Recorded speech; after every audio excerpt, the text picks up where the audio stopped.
নমস্কার নমস্কার আপনাদের সবাইকে সবাইকে সবাইকে নমস্কার জানাচ্ছে আপনাদের সৌমিত্র বসু।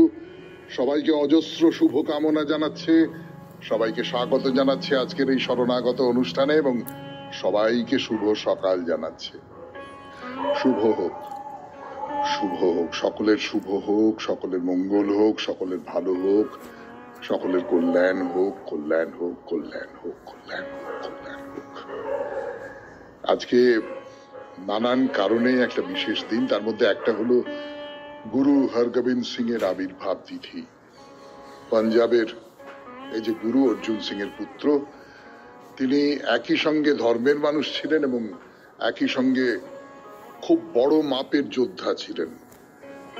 মুঘলদের সঙ্গে নিরবচ্ছিন্ন সংগ্রাম করে গেছেন এবং শিখ জাতিকে একটা খুব মর্যাদার আসনে প্রতিষ্ঠিত করে গেছেন। শিখেদের খুব বড় মাপের একজন গুরু।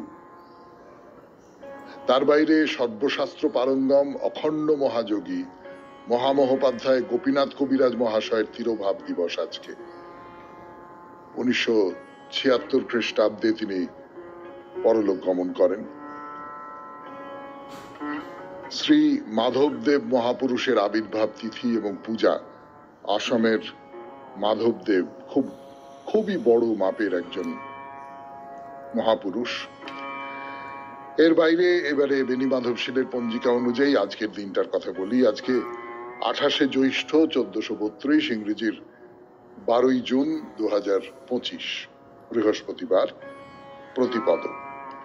সূর্যোদয়ের সময় ভোর 4:55, সূর্যাস্তের সময় সন্ধে 6:19। নক্ষত্র মূলা। আজকে জন্মে ধনুরাশি ক্ষত্রিয় বর্ণ রাক্ষসগণ। রাত্রি 9:48 গতে নরগণ। আমাদের হোয়াটসঅ্যাপে চিঠি পাঠাবার নাম্বার 9831922927। চিঠির গোড়ায় অতি অবশ্যই SG লিখতে হবে। এবারে অনুষ্ঠান সম্পর্কে বলবো। কি বলবো, আজকের অনুষ্ঠান তো একটাই, আপনাদের চিঠি পড়া। গঙ্গা নিয়ে আপনাদের চিঠি লিখতে বলেছিলাম। গঙ্গা নিয়ে আপনার যা ব্যক্তিগত অনুভূতি, আপনার যা ব্যক্তিগত অভিজ্ঞতা, সেই সমস্ত নিয়ে আপনি চিঠি লিখবেন, এইরকমটাই কথা ছিল। আপনারা লিখেছেন। প্রচুর প্রচুর প্রচুর চিঠি এসেছে, প্রচুর চিঠি। আর যখন হয় কি, সত্যি কথা বলতে কি, যে কোনো একটা বিষয় দিলাম, তারপর থেকে না একটু ভয় করতে থাকে যে এইটা নিয়ে আবার লিখবেন মানুষজন, মানে কজন আর এইটা নিয়ে লিখবেন, এরকম একটা ভয় করতে থাকি কিন্তু সারাক্ষণ ধরে। তারপরে যখন দেখি অজস্র চিঠি আসছে, তখন বুঝতে পারি যে আপনাদের মেধা, আপনাদের প্রজ্ঞা, আপনাদের ধারণা এবং আপনাদের মুক্ত মনের চিন্তার দাম কতখানি। তো যাই হোক, গঙ্গা নিয়ে আমরা একের পর এক চিঠি পড়ব। আজকের শরণাগত সেই গঙ্গা নিয়ে লেখা চিঠির সমাহার। তাহলে চিঠিপত্র পড়া শুরু করি। একেবারে প্রথম চিঠিটি যিনি লিখেছেন, দিলীপ কুমার মুখোপাধ্যায়, হালদার পাড়া, বজবজ, কলকাতা 137। পড়ব সেই চিঠি। তার আগে শুনবো গান। 92.7 বিগ FM এ শরণাগত অনুষ্ঠান শুনবার পর ফিরে এলাম। দিলীপ কুমার মুখোপাধ্যায়ের লেখা চিঠি, বিষয় গঙ্গা। সংশ্লিষ্ট সকলকে প্রণাম ও শুভেচ্ছা জানিয়ে এবারের বিষয় গঙ্গা সম্বন্ধে কিছু লেখার ইচ্ছে হলো। গঙ্গা নদী উত্তরাখণ্ড রাজ্যের গঙ্গোত্রী হিমবাহ থেকে যাত্রা শুরু করে বিভিন্ন রাজ্যের মধ্য দিয়ে প্রবাহিত হয়ে প্রায় 2500 কিলোমিটার পথ অতিক্রম করে কলকাতার পাশ দিয়ে হুগলি নদী নামে প্রবাহিত হয়ে গঙ্গাসাগরের কাছে বঙ্গোপসাগরে মিলিত হয়েছে। এই দীর্ঘ যাত্রাপথে গোমতী, ঘরঘরা, গণ্ডকী, যমুনা, সোন, দামোদর ইত্যাদি নদীর জলে পুষ্ট হয়ে অববাহিকা ক্রমশ বৃদ্ধি পেয়েছে ও দেশের অর্থনীতিকে সমৃদ্ধ করেছে। চিঠির মাধ্যমে মাঝগঙ্গায় আমার স্নানের অভিজ্ঞতার কথা লেখাই উদ্দেশ্য। এই নদীর গভীরতা বিভিন্ন স্থানে কম বা বেশি। এলাহাবাদে গঙ্গা, যমুনা, সরস্বতী নদীর সঙ্গমে গভীরতা 1 হাতেরও কম হওয়ায় আমি গঙ্গার মাঝখানে যেমন শুয়ে স্নান করেছি, তেমনি বন্ধুদের সঙ্গে নৌকা ভ্রমণের সময় ফলতার কাছে মাঝ নদীতে চড়ায় হাঁটু জলে স্নান করেছি। একটা মজার কথা উল্লেখ না করে পারছি না। একবার বজবজের গঙ্গার ধারে শ্মশান ঘাটে একজন বলেছিল, ওপারে বাউরিয়ার গঙ্গার ধারে শ্মশান ঘাট থাকলেও অনেকে গঙ্গার তীরে এপারে বজবজে এসে দাহ করতে আসে। গঙ্গা তো একটাই, তাহলে এমন চিন্তা কেন?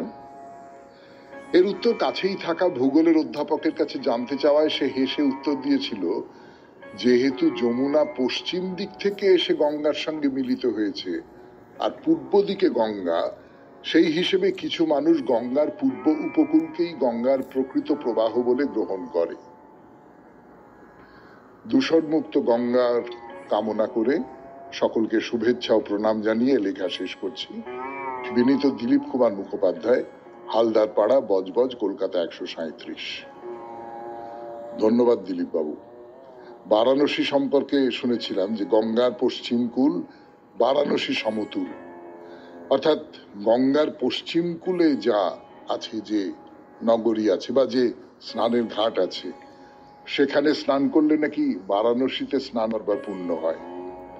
বজবজ সম্পর্কে আপনার লেখা, বজবজের গঙ্গা সম্পর্কে আপনার লেখা পড়লাম। এর পরের চিঠিটি লিখেছেন তপতী ভট্টাচার্য, দুর্গানগর থেকে। ফিরে আসছি তপতী দেবীর চিঠিতে গানের পর।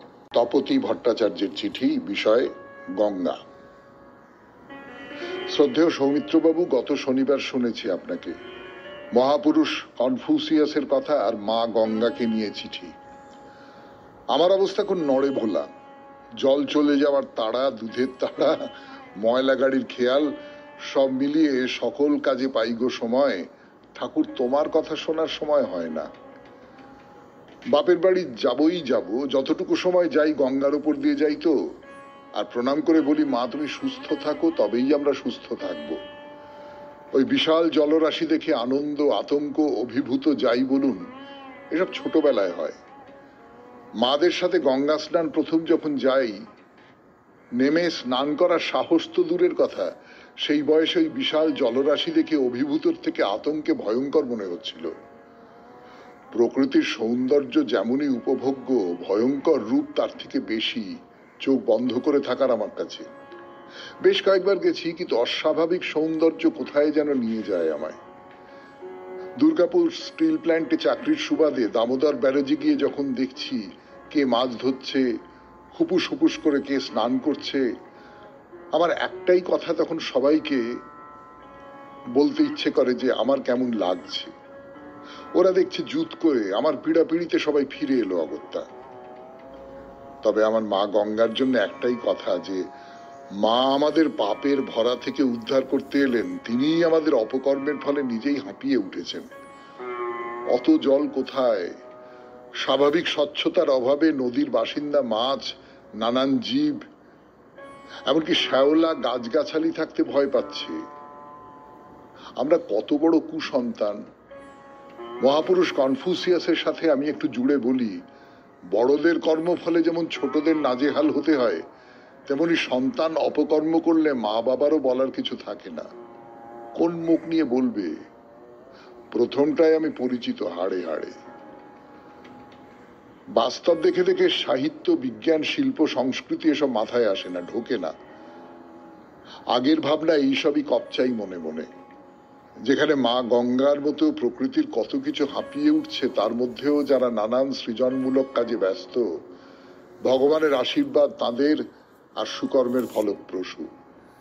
নিজেদের সুস্থ বুদ্ধিতে প্রকৃতির যাবতীয়দের সুস্থ রাখার অঙ্গীকার থাকুক সবার মধ্যে, এই শুভ কামনা। আমার সশ্রদ্ধ প্রণাম নেবেন। ভগবান সুস্থ রাখুন আপনাকে সবাইকে।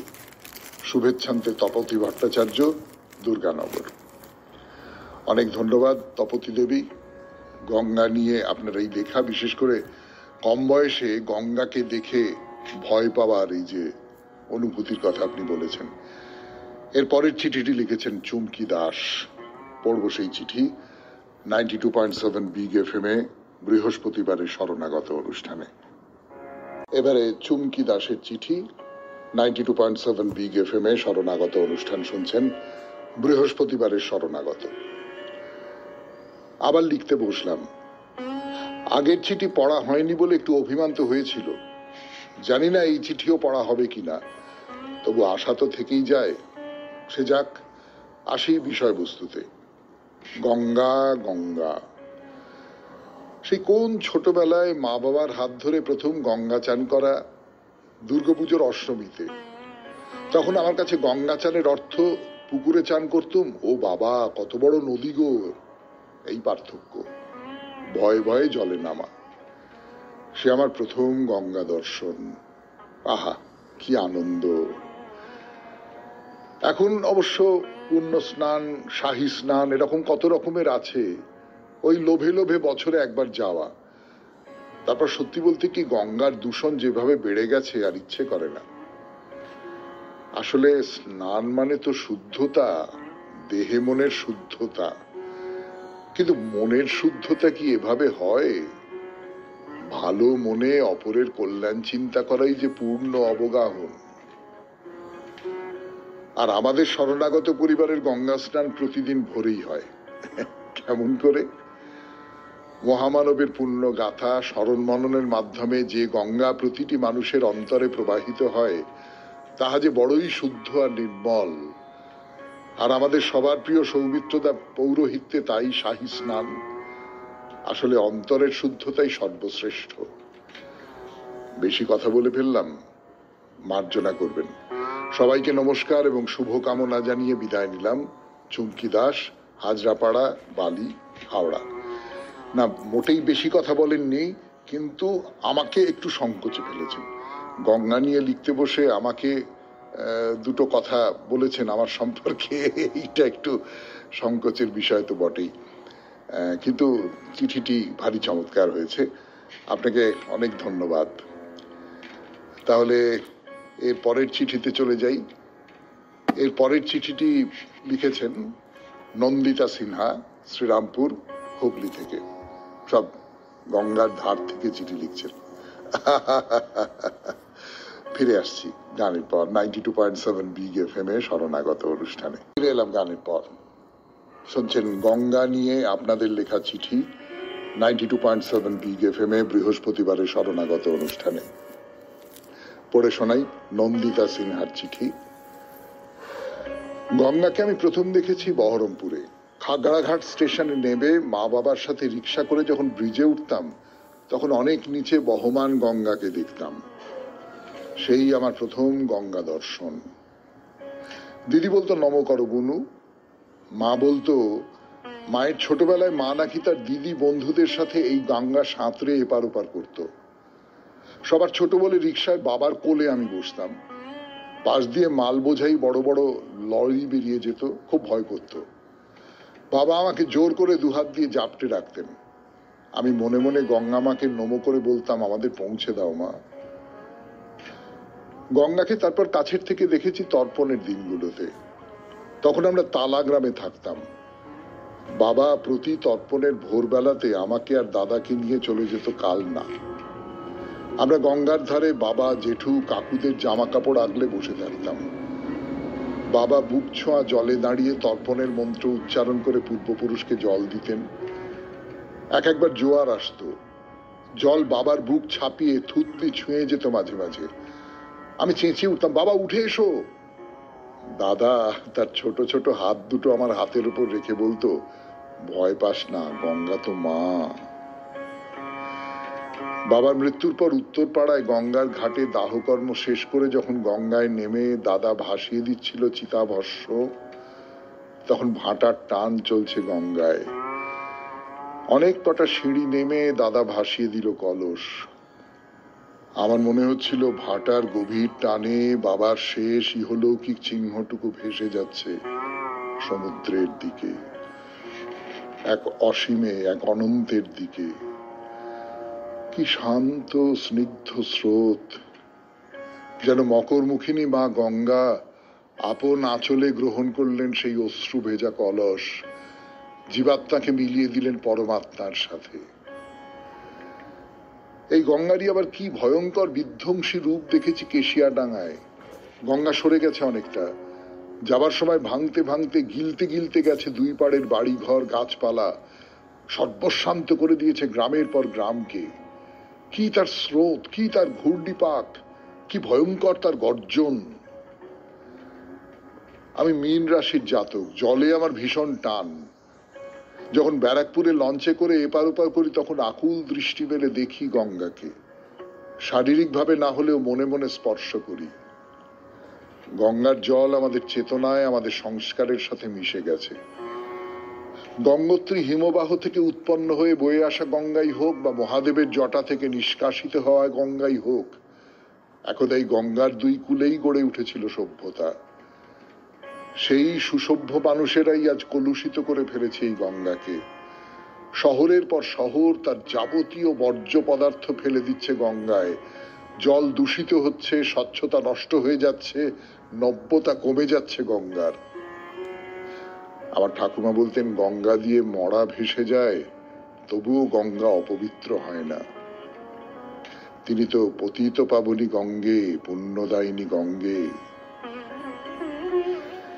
নন্দিতা সিনহা, শ্রীরামপুর, হুগলি থেকে লিখেছেন এই চিঠি। অসামান্য চিঠি। আপনার জীবনের সঙ্গে কিভাবে গঙ্গা মিশে আছে, কিভাবে আপনার জীবনকে মেখে রেখেছে যাকে বলে, তার একটা ছোট্ট সুন্দর চেহারা আপনি আমাদের সঙ্গে ভাগ করে নিলেন।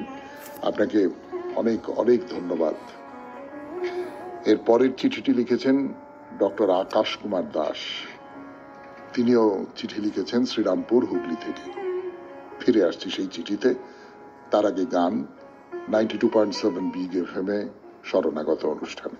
দাসের চিঠি পড়ব 92.7 বিগ এফএম এ শরণাগত অনুষ্ঠানে। এমবিবিএস ফাইনাল পরীক্ষার ঠিক 1 মাস পরে পিজিতে থেকে জোরদার পড়াশোনা চালাচ্ছি। রাত করে পড়াশোনার জন্য শুতে দেরি হয় বলে সকালে ঘুম ভাঙে না। কিন্তু সেদিন সকাল 6:30টায় মোবাইলের ফোনটা বাজতে সুইচটা অন করতেই শুনতে পেলাম ডাক্তার জেঠুর গলা, তুই একবার তাড়াতাড়ি বাড়ি চলে আয়, তোর বাবার শরীরটা খুব খারাপ হয়েছে। ঘুম জড়ানো গলায় জিজ্ঞাসা করলাম, কি হয়েছে? তুই তাড়াতাড়ি বাড়ি চলে আয়, এলে জানতে পারবি। তাড়াতাড়ি সকালে ট্রেন ধরে চলে এলাম জেঠুর বাড়িতে। আমাকে সোফায় বসিয়ে বললেন, মনটা শক্ত কর, ডাক্তারি জীবনে অনেক হার্ডলস পার হতে হবে, এটা তার একটা সূচনা। বলে জানালেন, আজ সকালে আমার বাবা পরলোক গমন করেছেন, বাথরুমের মধ্যেই হৃদরোগে আক্রান্ত হয়ে। খবর পাওয়া মাত্রই গিয়ে কোনো কিছু করা সম্ভব হয়নি। শুনে কেঁদে ফেলেছিলাম। জ্যাঠামশাই সান্ত্বনা দিয়ে বলেছিলেন, চিন্তা করিস না, আমি তো রয়েছি, বাড়ি যা, মাকে সামলাস। জ্যাঠামশাই সবদাহের সবকিছু ব্যবস্থা করেন শ্মশান ঘাটে নিজে দাঁড়িয়ে থেকে। এরপরে পারলৌকিক কর্ম হিসেবে শ্মশান বন্ধু যখন কাছের গঙ্গা থেকে 1 কলসি জল তুলে এনে বাবার দেহটাকে ঘি ইত্যাদি মাখিয়ে স্নান করাচ্ছিলেন, তখন আর চুপ করে থাকতে পারিনি, কেঁদে ভাসিয়ে দিয়েছিলাম। পুণ্যসলীলা গঙ্গার দিকে তাকিয়ে বলে উঠেছিলাম, এই কি হলো? এরপরে ইলেকট্রিক চুল্লিতে দাহের পরে অস্থি বিসর্জনের সময় গঙ্গার উপকূলে দাঁড়িয়ে এক অদ্ভুত অভিজ্ঞতা হয়েছিল।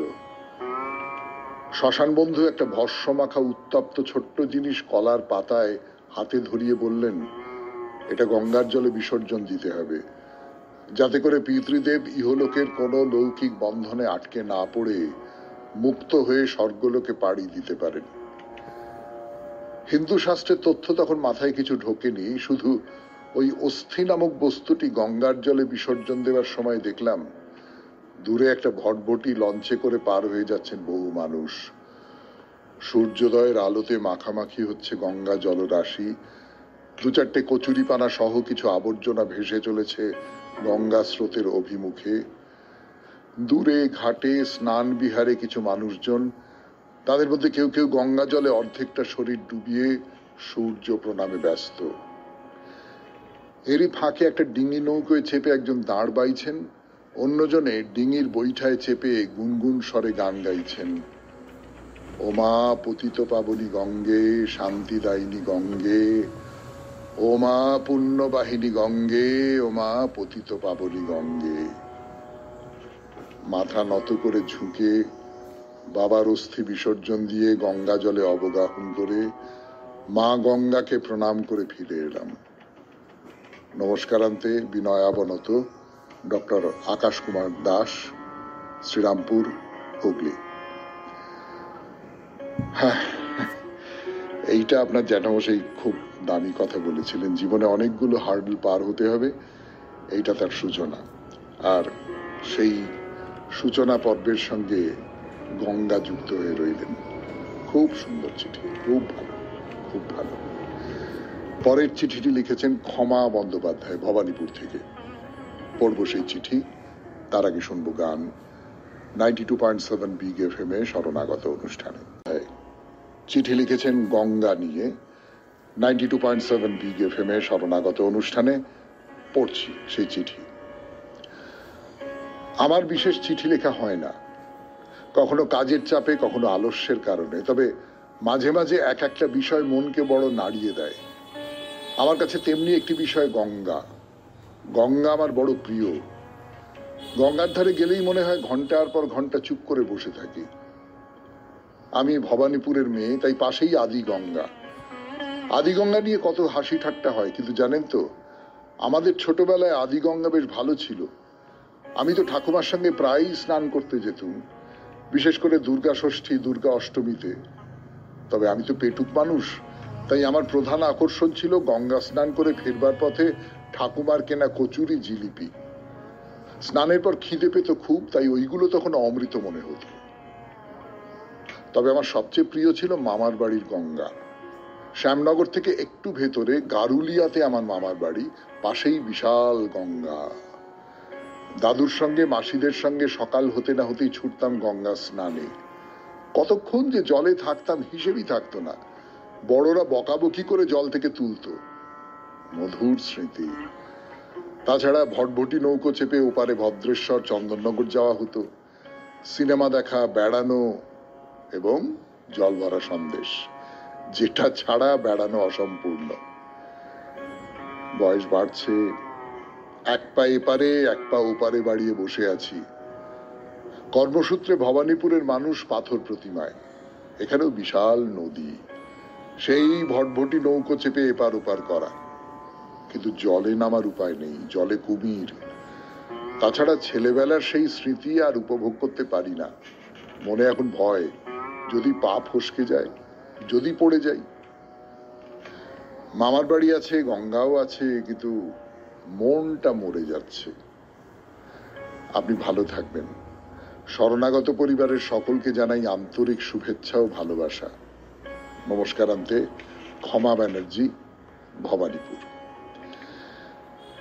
হ্যাঁ, ক্ষমা দেবী, আদি গঙ্গা সত্যি সত্যি কিন্তু এইরকম ছিল না। মানে আমার মনে পড়ে, প্রেমেন্দ্র মিত্র সাহিত্যিক, তিনি একেবারে আদি গঙ্গার পাশে থাকতেন। এখন আমাদের মুখ্যমন্ত্রী যে রাস্তায় থাকেন সেই রাস্তায়। তো সেখানে ছোটবেলায় যেতাম, আমার বাবা সঙ্গে করে নিয়ে যেতেন। তখন আমি দেখেছি যে আদি গঙ্গা দিয়ে নৌকো যাচ্ছে, ইট বোঝাই নৌকো যাচ্ছে, এই সমস্ত দেখেছি। সেই আদি গঙ্গা এখন একেবারে, মানে বলতে খুব খারাপ লাগে, নর্দমাই হয়ে গেল আর কি। যাই হোক, এর পরের চিঠিটি লিখেছেন মীনা রায় বন্দ্যোপাধ্যায়, আবার শ্রীরামপুর, হুগলি জেলা। ফিরে আসছি গানের পর। মীনা রায় বন্দ্যোপাধ্যায়ের চিঠি, বিষয় গঙ্গা।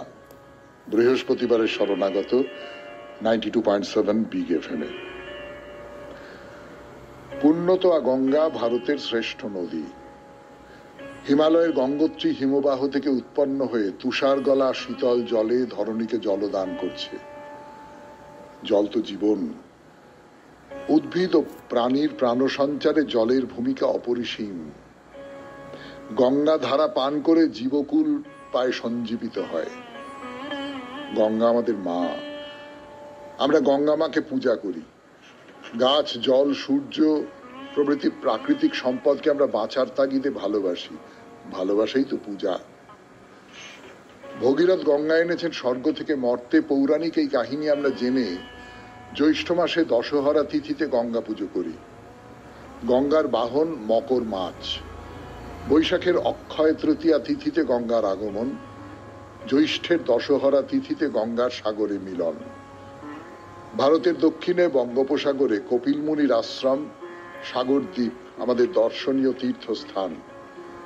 গঙ্গাসাগরে মকর সংক্রান্তি তিথিতে সাগর স্নানের মেলা বসে। গঙ্গা স্নানে শরীর শান্ত হয়। গঙ্গা নদীর তীরে তীরে হরিদ্বার, প্রয়াগ, কুম্ভ, এলাহাবাদ, বারাণসী, উদ্ধারণপুর, কাটোয়া, নবদ্বীপ, দক্ষিণেশ্বর প্রভৃতি বহু তীর্থভূমি। গঙ্গার জল থেকে জলবিদ্যুৎ তৈরি হচ্ছে। জলকে কৃষিকাজে লাগিয়ে শস্য ফলে পরিশ্রুত করে জল পান করা হয়। গঙ্গাকে দূষণমুক্ত রাখা আমাদের কর্তব্য। গঙ্গায় কলকারখানার দূষিত জল, নোংরা আবর্জনা আমরা যেন না ফেলি। ভগীরথ সগর বংশের উদ্ধারে গঙ্গা আনেন। মহাদেবের জটা বেয়ে গঙ্গা নেমে আসে প্রবল বেগে। পুরাণের এই সত্য মনে রেখে ভাবতেই পারি আমরা সবাই সগর বংশে জাত। যুগে যুগে উদ্ধার হচ্ছে সবাই। গঙ্গায় স্টিমার, লঞ্চ, জাহাজ ভাসিয়ে দৈনন্দিন জীবনযাপন, মাছ ধরে জীবিকা নির্বাহ করেন ধীবরেরা। স্রোতের জলে সাঁতার কেটে শরীর সুস্থ রাখা সম্ভব। গঙ্গা পবিত্র নদী। জন্ম থেকে মৃত্যু অবধি গঙ্গা জলের শরণাপন্ন আমরা। পুজোতে গঙ্গা জল আবশ্যক। গঙ্গার স্পর্শে পবিত্র হয় শরীর মন, শুদ্ধ হই দেহ মনে। বিশ্বাসে আর ভালোবাসায়, সর্বোপরি জীবনে বাঁচার প্রয়োজনের তাগিদেই মানুষের গঙ্গা প্রীতি। গঙ্গার শীতল বাতাসে পাশাপাশি বসলে বা হাঁটলে প্রিয়জনকে আরো প্রিয় বোধ হয়। পতিতোদ্ধারিণী গঙ্গে মা, দেবী সুরেশ্বরী ভগবতী গঙ্গে, ত্রিভুবন তারিণী তরল তরঙ্গে তোমাকে প্রণাম। শরণাগত পরিবারের মঙ্গল প্রার্থনা করি। মীনা রায় বন্দ্যোপাধ্যায়, শ্রীরামপুর, হুগলি জেলা। মীনা দেবীর এই চিঠিটা আমাদের আজকের যে অন্য চিঠি তাদের সঙ্গে মেলে না। তার কারণ আমরা বলেছিলাম যে গঙ্গাকে নিয়ে আপনার ব্যক্তিগত অভিজ্ঞতার কথা লিখুন। মীনা দেবী সেটা করেননি, কিন্তু মীনা দেবীর চিঠিতে গঙ্গার একটা সামগ্রিক রূপ, ব্যক্তিগত রূপ নয় অবশ্যই, কিন্তু একটা সামগ্রিক রূপ যেন বেরিয়ে এলো। এরপরে সব্যসাচী বন্দ্যোপাধ্যায়ের চিঠি। সব্যসাচী বন্দ্যোপাধ্যায় চিঠি লিখেছেন আলমবাজার, কলকাতা 35 থেকে, গানের পর। সব্যসাচী বন্দ্যোপাধ্যায়ের লেখা চিঠি 92.7 বিগ FM এ শরণাগত অনুষ্ঠানে। আলমবাজারে আমাদের বাড়ি যেখানে, সেখান থেকে হাঁটা পথে মিনিট 7 মধ্যেই গঙ্গা। গঙ্গার ঘাটের নাম রামলোচন ঘোষের ঘাট। যেহেতু আমাদের বাড়ির সামনেই আলমবাজার মঠ, তাই শুনেছি এই ঘাট পেরিয়ে স্বামী বিবেকানন্দ বা তার সাথীরা বাগবাজার বা অন্যত্র নাকি যেতেন। পাশাপাশি এটাও শুনেছি যে আলমবাজার মঠে সেই সময় নিত্য ব্যবহারের জন্য গঙ্গার জল এইসব সন্ন্যাসী ও ব্রহ্মচারীরা ব্যবহার করতেন। এই রামলোচন ঘোষের ঘাটে রয়েছে দ্বাদশ শিব মন্দির, যে মন্দির নাকি প্রতিষ্ঠা হয়েছিল দক্ষিণেশ্বরের মন্দির প্রতিষ্ঠা হওয়ার আগে। এখন এই ঘাটে দাঁড়ালে ডান দিকে দেখা যায় বিবেকানন্দ সেতু আর নিবেদিতা সেতু, একটু দূরে ওপারে বেলুড় মঠ। ঘাট সংলগ্ন কাঁঠালতলা কালী মন্দিরের ঘণ্টাধ্বনি, ব্রিজ দিয়ে ট্রেন চলে যাওয়ার শব্দ, গঙ্গার পাড়ে নানা ধরনের লোকের কলরব, এইসব মিলিয়ে গঙ্গা যেন বড় জীবন্ত হয়ে ওঠে আমার কাছে। বলতে দ্বিধা নেই যে আমার কাছে গঙ্গাকে বড় আপনার করে দিয়েছেন দুজন সাহিত্যিক। তারা হলেন উমাপ্রসাদ মুখোপাধ্যায় ও শঙ্কু মহারাজ। তাদের লেখা হিমালয় ও গঙ্গার উৎস সংক্রান্ত নানা রচনা পড়ে মনে হয়েছে আমিও যেন চলে গিয়েছি সেই সব জায়গায়। সশরীরে গঙ্গোত্রী বা দেবপ্রয়াগ, রুদ্রপ্রয়াগ যেতে না পারলেও কিন্তু এই দুজন কথাকার আমাকে অনায়াসেই ঘুরিয়ে এনেছেন সেই সব জায়গায়, অনেক যত্ন করে। আমার তাই গঙ্গা পরিক্রমায় এই দুজন সাহিত্যিক পথপ্রদর্শক হয়েই রয়েছেন। আরেকজন মানুষ সত্যজিৎ রায়, যিনি অপরাজিত বা জয় বাবা ফেলুনাথ ছবির মধ্য দিয়ে আমাকে বেনারসের গঙ্গার নানা দিক দেখিয়েছেন। পরবর্তীতে যখনই বেনারস গিয়েছি তখনই গঙ্গার অনুষঙ্গে হরিহরের কথকতার আসর, মছলি বাবার আখড়া, মগনলালের বজরা, ঘাটের বুরুজ বা দ্বার ভাঙা ঘাট লাগোয়া সেই মছলি বাবার ডেরা দেখে একই রকম ভাবে শিহরিত হয়েছি। এই তো গত বছর দুর্গাপুজোর সময় বেনারস গিয়েছিলাম 7মবারের জন্য। 64 ঘাটের ওপরে যে হোটেলে ছিলাম, সেখানে বারান্দায় বা ঘরে জানলার ধারে বসে সকাল থেকে রাত অব্দি গঙ্গার কত যে রূপ দেখেছি। কখনো তা শান্ত সমাহিত, আবার কখনো সেখানে অসংখ্য নৌকো চলছে, যাতে করে পর্যটকেরা ঘাট পরিভ্রমণ করছেন। রাত্রে গঙ্গার ধারে হোটেলগুলিতে আলো যেন গঙ্গার বুকে প্রদীপ জ্বালিয়েছে। যতবারই বেনারস যাই, গঙ্গাকে বড় কাছের করে পাই। গঙ্গারতি দেখার সেই আনন্দ, সেই গঙ্গার বুকে ঘাট পরিক্রমা, গঙ্গার ঘাটগুলিতে বিচিত্র সব জীবিকার মানুষ, গঙ্গার জলে স্নান করতে আসা লোকজন, গঙ্গার ঘাটে শরীর চর্চা করতে আসা মানুষ, ধূপ, ফুল, বেলপাতা, কর্পূর, তেল মেশানো একটা মায়াময় গন্ধ, সব মিলিয়ে অনায়াসেই আবিষ্কার করে ফেলি আর এক গঙ্গাকে, যে গঙ্গার টানে ফিরে ফিরে আসতেই হবে আমাকে বেনারসে। এভাবেই গঙ্গা শুধু নদী নয়, গঙ্গা যেন এক বর্ণময় চরিত্র হয়ে ধরা পড়ে আমার মননে। শ্রদ্ধেয় সৌমিত্র বসু এবং শরণাগত পরিবারের সকলকে গঙ্গা স্পর্শী প্রণাম ও শুভকামনা জানালাম। সব্যসাচী বন্দ্যোপাধ্যায়, আলমবাজার, কলকাতা 35। গঙ্গার, বারাণসীর গঙ্গার একটা ছবি যেন ভেসে উঠল চোখের সামনে। অনেক ধন্যবাদ আপনাকে সব্যসাচী বাবু এই চমৎকার চিঠিটি লিখবার জন্য। এর পরের চিঠি লিখেছেন ভারতী শীল, শ্যামসুন্দর পল্লী, শকুন্তলা পার্ক থেকে। ফিরে আসছি গানের পর। ভারতী শীলের চিঠি দিয়ে শেষ করব আজকে শরণাগত 92.7 বিগ এফএম এ শরণাগত অনুষ্ঠানে। আমি আছি আপনাদের সঙ্গে, আপনাদের সৌমিত্র বসু। সুপ্রিয় সৌমিত্র বাবু, চিঠির শুরুতেই আপনাকেও 92.7 এর সকল কলাকুশলীকে এবং আমার শ্রোতা বন্ধুদের জানাই আমার হৃদয়ে ভরা ভালোবাসা। এবারের বিষয় গঙ্গা। আমি বলি আমার গঙ্গা। কেন? আমার চিঠিটিই বলবে কেন? খুব ছোট্টবেলা থেকেই সে আমার বন্ধু, আমার বড় আপনজন। তখন আমার কতই বা বয়স, বোধহয় বছর 5। তখন থেকেই মার সঙ্গে আমার গঙ্গা দর্শন, গঙ্গা স্নান, এমনকি এই গঙ্গাকে কেন্দ্র করেই আমার আর ভাই বোনদের ছোটখাটো আউটিং। ব্যাপারটা বুঝিয়ে বলি। দশহরা, নীল ষষ্ঠী এইরকম যাগযোগ হলেই মা আমাদের নিয়ে উঠতেন কালীঘাটে কার্তিক জেঠুর ডেরায়। হ্যাঁ, আমরা জানতাম উনি আমাদের জেঠু, আর ওর ওই বাড়িতে যিনি সাহায্য করতেন তার নাম ছিল শকুন্তলা। আমরা বলতাম শকুন্তলা পিসি। বড় হয়ে জেনেছি ওদের পান্ডা বলে। যাই হোক, ওইসব বিশেষ দিনগুলিতে আমরা মার সঙ্গে গঙ্গা স্নান করতাম। মা বলতেন কালী গঙ্গা। তারপর সিঁড়িতে বসা ঠাকুর মশাইদের কাছে কপাল ভর্তি করে তিলক পরতুম। মা হাতে পয়সা দিয়ে বলতেন, মা গঙ্গাকে প্রণামী দাও। গঙ্গার সিঁড়িতে বসা সাবিত্রী সত্যবানকে মা সিঁদুর আলতা দিতেন। এরপর পুজো দেওয়া হলে চলতো ডালপুরি, আলুর দম আর রসগোল্লা নিধন। মাথায় বাক্সবন্দি এইসব উপাদেয় বস্তুগুলি বিক্রি হতো, আর আমরা অপেক্ষা করতুম কখন মার পূজা শেষ হবে, কখন ডালপুরিগুলো রসগোল্লার রসে চুবিয়ে সাবার করব। খাওয়া দাওয়ার পর বায়না করতুম নৌকো চড়বো বলে। সেখানেও আবার অপেক্ষা, জোয়ার না এলে নৌকো চলবে না। তাই ঘাটে বসে থাকতুম, দেখতুম একটু একটু করে কেমন সিঁড়িগুলো ডুবে যাচ্ছে, একটু একটু করে জল ওপরে উঠতো, আর একটু একটু করে ওপরে আমি উঠতাম। মার বারণ সত্ত্বেও আমার এই জোয়ার দেখা চালু থাকতো।